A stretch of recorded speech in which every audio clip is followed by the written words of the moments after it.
maybe I have to give a little introduction because maybe some people don't know the background. But Leilani won a case in the court against the Alberta government. Was it 1998? 95.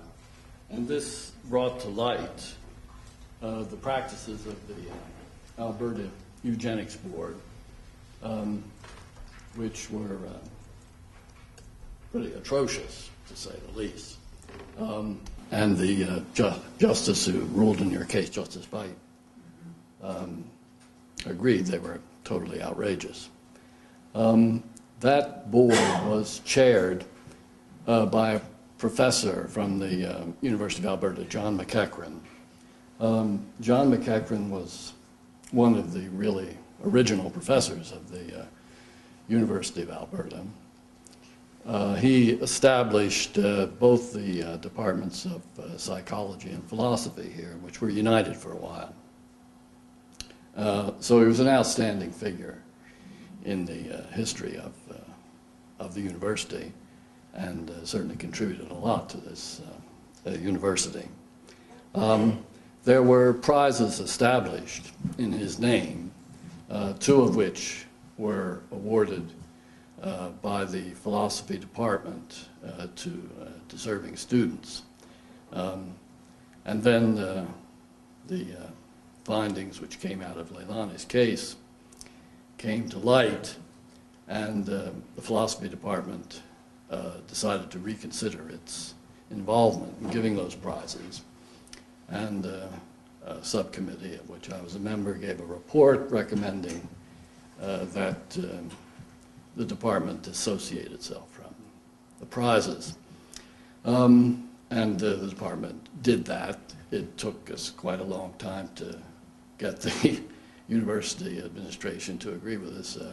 Finally, we had a meeting with Doug Oram, who was vice president academic, I believe, and he questioned us to make sure we had decent reasons, and then said at the end of the meeting, all right, we'll do away with it, period. Good. And that was what happened. Now, I'm looking back on that now after all these years, and I'm thinking about the questions, the ethical dilemmas which arose in making that decision. I still think it was the right decision, but I have a lot of thoughts, one way or the other, about it. And this paper is largely my going through my thoughts on the whole thing and what a complicated issue it is, and ending up generally with a kind of negative view about the extent to which philosophical ethics can have a role here. I hate to say that, being a philosopher, but I think it is more limited than I thought at first. Okay, so Professor John MacEachran, one of the first professors at the University of Alberta, and at one time its provost, established departments of psychology and philosophy. He chaired from 1929 to 1965 the Alberta Eugenics Board, which approved sterilizations of inmates in public institutions here in Alberta.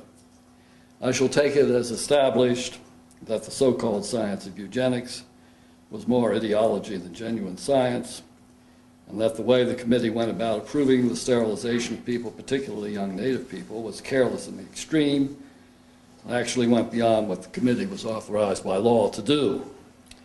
In other words, the committee committed gross violations of what both then and now would have been considered the legal and moral rights of the individuals sterilized. Nor was it a short-term program. Rather, it continued in existence for several decades. Nothing I say here is intended to cast any doubt on the correctness of Justice Veit's conclusion in the case of Leilani Muir, which she stated this way. The circumstances of Ms. Muir's sterilization were so high-handed and contemptuous of the statutory authority to effect sterilization, and were undertaken in an atmosphere that so little respected the plaintiff's dignity that the community's and the court's sense of decency was offended. Okay, as I say, nothing I say here is meant to cast any doubt whatsoever on that. I'm completely in agreement with the justice on that. At the time, I assumed as given that a prize given in the name of someone is intended to honor the memory of that same person, although, of course, its primary purpose is to enable the department and university to honor students who have performed at a very high level in their studies. Perhaps someone will ask, however, whether awarding prizes bearing MacEachran's name does in fact amount to honoring him. Is it not the original donors who are honoring his memory, while the department and university are merely taking advantage of their bequest to honor students? But certainly in making these awards, the department and university agree to assist in the honoring of the person in whose name they are given. Nor would they make awards in the name of some known outrageous criminal, no matter how much money was involved in the bequest, or at least I hope they wouldn't. In other words, by going along with the desires of the donors to honor MacEachran's memory, the department and university, in effect, put their own nihil obstat on the intentions of the donors and become at least complicit in the honoring of Professor MacEachran.